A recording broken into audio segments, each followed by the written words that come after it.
Pán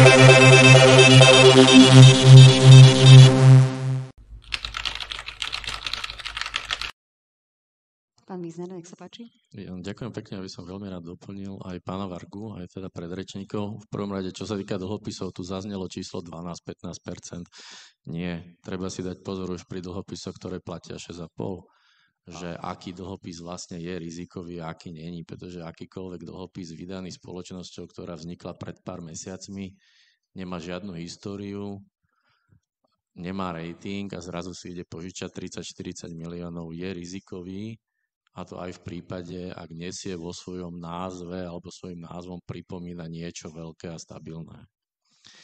Veľmi dobrá skúsenosť je z Čiech, kde je v insolvencii, alebo možno ešte v roku 2022 v insolvencii bolo asi 27 emitentov korporátnych dlhopisov, pričom mnohé z nich naozaj svojím názvom pripomínali nejakú väčšiu, silnejšiu skupinu. Napriek tomu sa dostali do insolvencie.